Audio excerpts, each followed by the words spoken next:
우리 민족의 대명절인 추석이 이번 주에 있습니다. 금요일 날이 추석이더라고요. 한국에서는 목요일부터 아주 대대적으로 아주 명절 연휴를 지키는 그런 아주 나라에서 지키는 휴일, 아주 큰 명절입니다. 우리 추석이 되면은 성묘를 하죠. 추석이 되면은 조상들의 묘지를 찾아보고 또 벌초를 하고 이렇게 정성을 다해서 또 제사를 드리곤 하는 것이 우리 민족의 전통이었습니다. 우리 추석을 맞이해서 오늘 창세기 20장에 나타난 우리 아브라함이 묘지를 구입하는, 우리 창세기 20장은 막벨라 굴을 구입하는 아브라함에 대해서 설명을 하고 있습니다.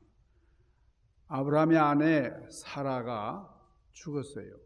사라가 127세에 죽었다고 했는데 아브라함이 137세니까 10살 연장자니까 137세, 아주 고령에 지금 아브라함이 막벨라 굴 묘지를 구입하는 그런 장면이 오늘 창세기 23장의 내용입니다. 자, 이 아내와 더불어서 한 100년쯤 살았어요. 100년이라는 세월을 함께 살았던 사랑하는 아내가 죽었습니다. 그 많은 세월 깊은 사랑하는 사람을 슬픔 속에서 떠나보내는 그런 아브라함의 모습을 오늘 창세기 23장을 통해서 볼 수가 있습니다. 죽은 아내를 매장하기 위해서 아브라함은 땅을 구입을 하는 거예요. 그 매장지를 사려고 합니다. 그래서 막벨라 굴을 소유하고 있던 에브론에게 그 땅을 나에게 팔라고 그렇게 요청을 했습니다. 그랬더니 그 땅을 가지고 있는 이 소유자 에브론은 아브라함과의 관계를 생각을 해서 그거 나 팔지 않겠다, 그냥 가져라 그랬습니다. 그냥 가져라고 거저 주려고 그랬어요. 그런데 아브라함은 부득부득 은 400세겔을 주고 정가를 매기고 그리고 그 밭을 사게 되었다 하는 것이 오늘 본문의 내용이에요. 자, 그리고 오늘 본문 마지막 우리 20절에 보니까 이와 같이 그 밭과 거기에 속한 굴이 해쪽 속으로부터 아브라함이 매장할 소유지로 확정되었더라, 그렇게 말씀을 합니다. 창세기 23장 4절에 보면은 이 해쪽 속이 땅을 많이 가지고 있었어요. 그래서 이 아브라함이 해쪽 속에게 가가지고 땅을 좀 주시오. 내 아내가 죽었습니다. 내 아내가 장사 지낼 땅이 필요한데 그 땅을 통해서 우리 아내가 장사 지낼 수 있게 해주시오, 이렇게 부탁을 합니다. 그랬더니 오늘 6절에 보니까 묘실 중에 좋은 것을 택하여 죽은 자를 장사하소서 그렇습니다. 우리 중에서 자기 묘실에 당신의 죽은 자 장사함을 금할 자가 없습니다. 당신의 아내가 우리 땅에 묻히는 것이 참으로 좋습니다, 환영합니다 하는 그런 말이에요. 근데 아브라함의 반응이 이상합니다. 여기 오늘 7절 보니까 아브라함이 뭐라고 말하느냐면 아니에요, 아닙니다, 내가 그 땅을 공짜로 안 받겠다는 거예요. 9절에 보시면은 충분한 대가를 주고 이 땅을 사겠다고, 그리고 그 땅을 사서 소유지로 삼아서 내 아내를 장사 지내겠다, 이렇게 얘기를 합니다. 그랬더니 11절에 해촉속들이 그냥 다 줄 테니까 그 땅에다가 당신의 아내를 장사 지내면 되지 않겠냐고. 그랬더니 12절에 또 아브라함이 고집을 피워요. 어떤 고집을 피우느냐? 나는 밭값을 내겠습니다. 밭값을 받으시라고. 절대로 나는 공짜로 안 받겠다는 거예요. 그리고 난 다음에 값을 지불하고 난 다음에 내 아내를 거기다가 장사하겠다고. 이렇게 땅 문제를 가지고 옥신각신하는 거예요. 그냥 주겠다고 하는 사람과 또 공짜로는 절대 안 받겠다고 하는 사람, 우리 현실 중에 일어났으면 참 좋겠는데 말이죠. 해적 속에 가만히 보니까 아브라함이 절대로 고집을 꺾을 것 같지가 않아요. 그래서 그냥 흥정이 들어가는 겁니다. 그렇다면 돈을 내세요. 얼마요? 은 400세겔. 여러분, 은 400세겔이면 굉장히 비싼 거죠. 그 당시에 굉장히 비싼 거예요. 그러니까 공짜로 얻을 수도 있었는데 값을 치겠다니까 아주 그냥 값을 많이 받는 거죠. 아브라함이 은 400세겔을 지불하고 그리고 그 땅을 샀다 하는 것이 오늘 본문의 내용인데요. 자, 우리가 오늘 이 본문 말씀을 대하면서 그냥 넘어가서는 안 되는 게 있어요. 왜냐하면 오늘 본문이 너무너무나 귀한 교훈을 주기 때문에. 그래서 창세기 23장 전체를 오늘 좀 길지만은 다 오늘 봉독을 한 겁니다. 자, 첫 번째로 던져야 하는 질문이 있는데 그게 뭐냐? 왜 아브라함이 공짜로 그 땅을 받을 수 있는데 그걸 주겠다고 하는데도 부득부득 우기면서 값을 지불했을까? 왜 그랬을까요? 아브라함은 공짜를 좋아하지 않기 때문에 그랬을까요? 거저 받는 것은 도저히 안 된다고 했죠? 왜 그 넓은 땅을 준다고 하는데 안 받으려고 했는가? 자, 두 번째는 아브라함이 거기에다 등기를 한 거예요. 그 이방 사람들 많은 사람이 보는 앞에서 돈을 지불을 했습니다. 자기 아내가 자 거기다 이 비싼 값을 내고 그 값에 대한 대가를 지불하고 땅을 산 이유, 그 장사 지내기 위해서 그 땅을 산 이유가 뭔가? 여러분, 아브라함이 가나안 땅에 들어와서 얼마 동안 살았느냐? 계산해 보니까 한 62년을 살았어요. 60년 이상을 가나안 땅에서 살았는데 여러분 60년이라는 세월이 짧은 세월이 아니에요. 우리가 환갑이라고 하잖아요. 환갑이라는 게 인생 여정입니다. 환갑 지나면 다시 새로운 인생이 시작된다 그래서 환갑잔치를 옛날에는 크게 했잖아요. 저도 이제 환갑이 되려면 이제 멀었지만은 하여간 여러분 환갑을 지낸 분들은 새로운 인생 사는 거예요. 환갑.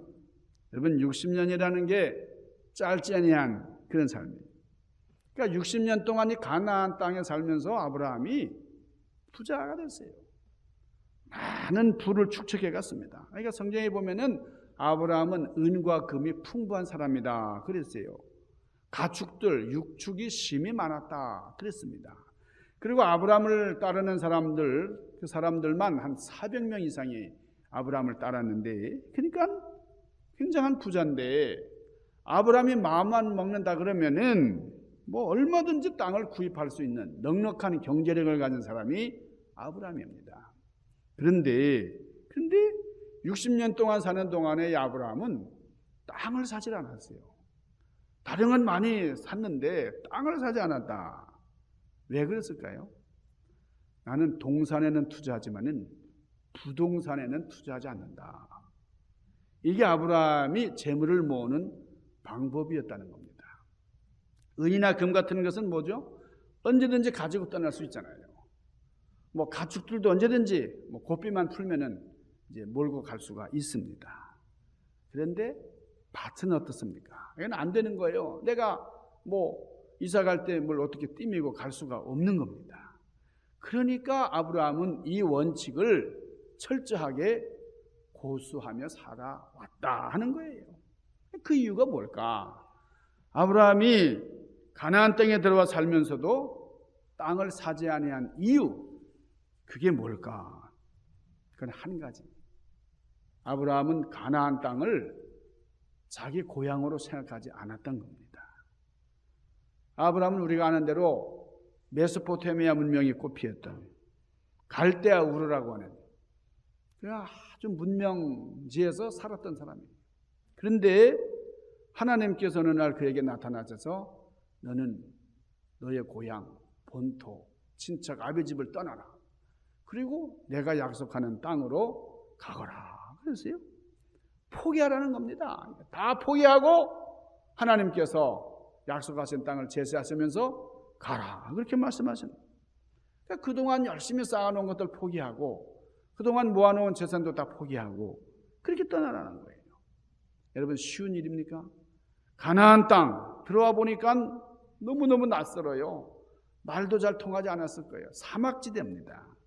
그러니까 메소포타미아 지대와 비교해 볼 때에 너무나 어려운 곳이에요. 척박한 곳이에요. 비교가 안 됩니다. 하나님 말씀에 순종해서 이 땅에 들어오기는 했지만은 나는 언젠가는 돌아가리라. 여기는 내가 잠깐 머물고 가는 그런 땅일 뿐이다. 이렇게 생각을 하고 그저 열심히 돈 모으고 살았어요. 부자가 됐어요.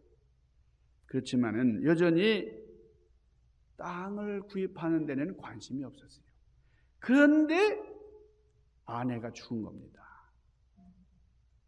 오랫동안 함께 동고동락 같은 아내가 덜컥 죽었어요. 이 아내의 싸늘해진 시체 앞에서 오늘 여기 보는 말씀 보니까 아브라함이 심히 슬퍼하며 울었다 그랬어요. 뭐 그동안 참 사라를 생각하면 너무 고맙고 말이에요. 이 떠나보내는 것 너무나 안타깝고 그래서 울었겠지만은 그러나 이때의 아브라함에게는 깨달음이 온 거예요.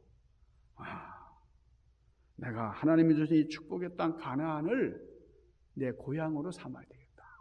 정말 이제는 그래야 될 때가 왔다. 이렇게 생각을 한 겁니다. 그러니까 인식을 새롭게 한 거예요. 대발상의 전환점이 이루어진 거예요.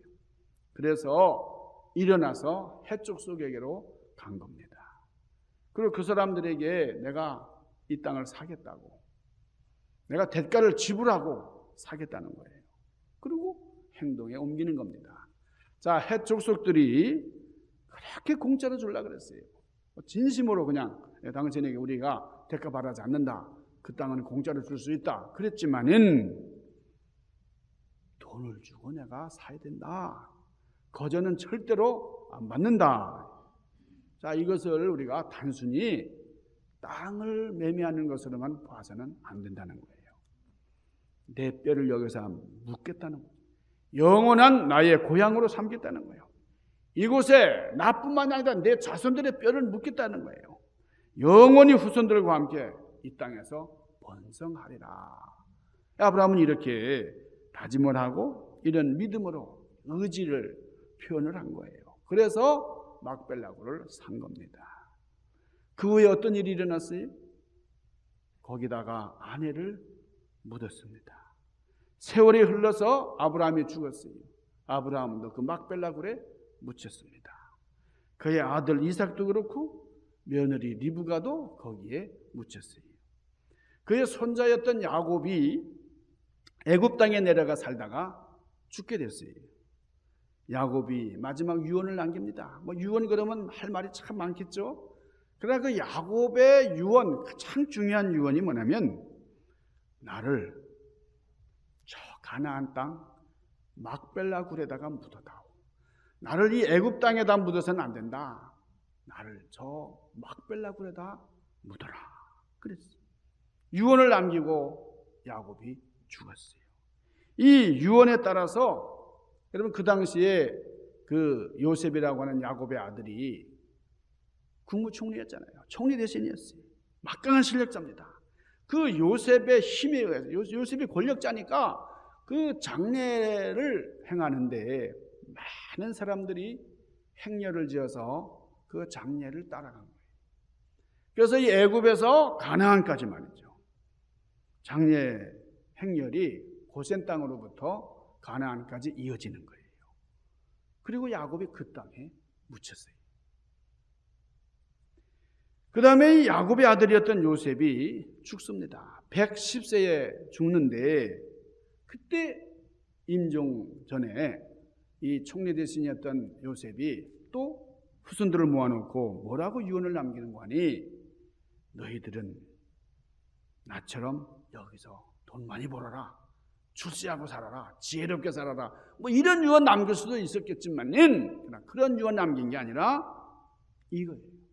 창세기 50장 24절 요셉이 그 형제에게 이르되 나는 죽으나 하나님이 너희를 권고하시고 너희를 이 땅에서 인도하여 내사 아브라함과 이삭과 야곱에게 약속하신 그 땅에 이르게 하라 그랬어요.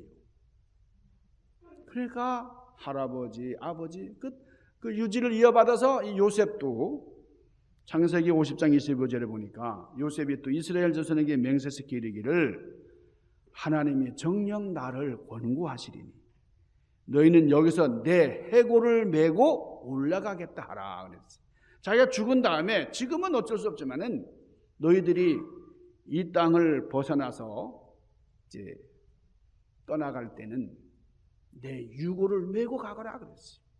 나는 죽으나 너희 하나님이 너희를 이 땅에서 내 선조들에게 주셨던 가나안 땅으로 너희를 인도할 것이다. 그러니 그때가 언제인지는 알지 못하지만은 내 해골을 파고 나를 가지고 내 해골을 메고 올라가서 거기다 묻어라.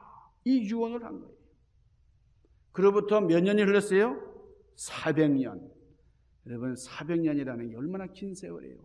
이 400년이라는 긴 세월이 흐른다. 자, 이스라엘 백성들이 애굽에서 종노릇하고 있을 때에 여러분 이스라엘 백성들이 탈출하게 되잖아요. 출애굽하게 되는데 그때 그 마지막 밤 대단히 황급한 밤이었어요. 애굽의 장자들이 다 죽습니다. 막 곡하는 소리가 들리고 말이에요. 하나님의 사자가 그 문인방에 바른 피를 보고서 그냥 넘어가잖아요. 넘어가.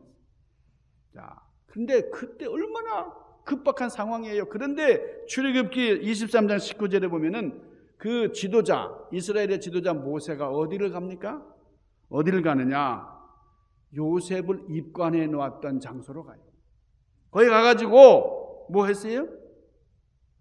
400년 전에 죽은 요셉의 뼈를 파냈습니다. 그 뼈를 들고서는 이스라엘 백성들 앞에 서는 거예요. 그 요셉의 관, 그 요셉의 유고를 담아놓은 관을 앞세우고 말이에요. 그래서 출애굽 행렬이 이어지는데 여러분 그 긴 이스라엘 백성들이 다 이렇게 가나안을 향해서 떠나는 그 행렬이 말이에요. 그게 뭐예요?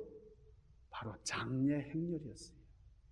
요셉을 앞에 세우고 요셉의 유고를 앞에서 400년 전에 죽은 요셉의 유고를 앞장 세우고 자, 그 뒤에 250만 명이나 되는 엄청난 인파가 그 장례 행렬에 동참을 한 겁니다. 이 40년 여러분 광야 생활이 40년이었는데 여러분 애굽에서 한 400여 년 또 종노릇하고 말이에요. 그러니까 40여 년 동안 그 광야 생활하는 동안 계속 장례 행렬이 이어지고 있었다는 거예요. 그러면서 우리는 400여 년 동안 애굽에서 살았지만은 그러나 여기가 진정한 고향이 아니고 우리의 고향은 가나안이다. 하나님께서 우리에게 허락해 주신 가나안으로 간다. 이걸 보여주는 거대한 장례 행렬이었다는 거예요. 여호수아 24장 32절에 보면은 이스라엘 백성들이 드디어 이 가나안 땅에 도착을 했습니다. 자, 가나안 땅에 도착을 하고서 그 40여 년 그 광야 생활 다 마치고서 가나안에 도착한 다음에 마지막으로 무슨 일을 했느냐? 가져온 요셉의 해골을 거기다가 장례 지내는 것으로 끝나요. 그러니까 출애굽의 출발은 요셉의 해골을 파는 거죠. 출애굽의 마지막이 뭐예요? 마무리하는 것은 요셉의 땅을 그 가나안 땅에다가 묻는 거예요. 여러분 오늘 4절 말씀 보시면 매장지를 주어서 나의 소유를 삼게 하라. 나의 소유를 삼게 하라. 9절 마지막 부분에 매장할 소유자가 되길, 소유지가 되기를 원하노라. 그랬어요. 이 소유라는 말이 계속 등장을 해요. 나의 소유, 나의 소유. 그러니까 공짜로 쓰라고 했지만은 공짜로 쓰지 않는다. 여러분 지금 이스라엘 백성들이요, 지금 이스라엘 나라가 주변에서 막 공격을 해오고 막 그 땅을 되찾으려고 하는 이 아랍 사람들에게 뭐라 하냐면 이 땅은 우리 조상 아브라함이 돈 주고 산 거야 그런다는 거예요. 여러분 이게 해족속들이 말이죠. 이 주변에 있는 그 이방인들이 함부로 할 수 없는 계속해서 그냥 가지라 그랬는데도 나는 내 소유로 아주 등기를 한 거예요. 그러니까 땅을 기어이 돈을 주고 사는 겁니다. 우리 18절 말씀 아브라함의 소유로 정했다는 거예요.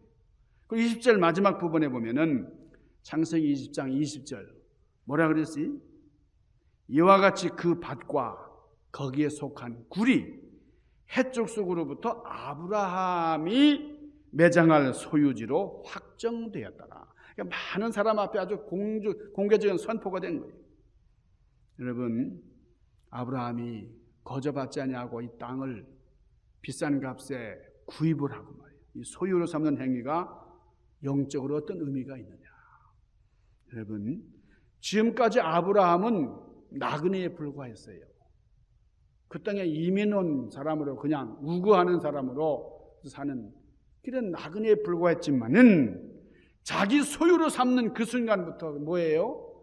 아브라함은 그 땅의 주인이 된 겁니다. 나그네가 아니라 주인이 되었다 하는 거예요.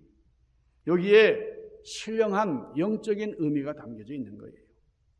여러분, 우리가 지금은 이 땅에서 나그네처럼 살아가고 있지만은 이 땅에서 주인의 신분으로 살아야 된다는 거예요. 나그네임을 잊지 않고 살아가는 건 중요하지만 그러나 계속 나그네처럼만 살지 말고 주인처럼 살아라는 거예요. 신분이 바뀌는 일을 해요.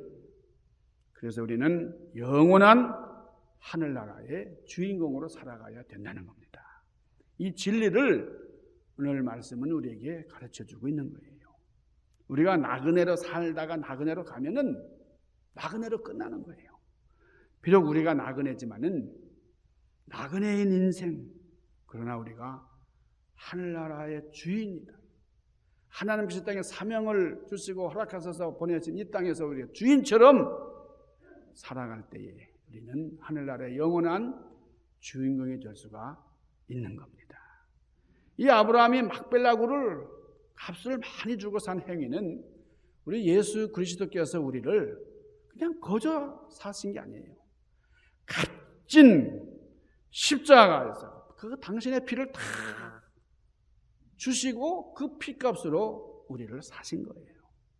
아브라함이 만인 앞에서 해쪽 속 앞에서 공개적으로 산 것처럼 우리 예수님께서는 만인들 앞에서 십자가 처형을 받으셨습니다. 그분이 자신의 살과 피를 다 찢기 쓰고 쏟으시면서 온갖 고통을 당하시고 죽기까지 우리를 사신 것처럼 여러분, 미래의 밭, 영원한 천국의 표식인 교회를 사주신 거예요. 여러분, 우리는 하나님께서 하나님의 피값으로 사신 이 중앙교회의 일원이 됐어요. 여러분, 에브론이 아브라함에게 거저 가지시오. 이 막벨라굴을 그냥 당신 겁니다. 그냥 뭐 대가 없이 제가 드리겠습니다. 그렇지만은 아브라함이 안 합니다. 나는 대가 없이 살 수 없어. 대가 없이 가질 수 없어요. 우리의 영적인 것, 영적인 미래의 밭, 이거는 공짜로 얻는 게 아니에요. 여러분, 합당한 대가가 치루어져야 됩니다.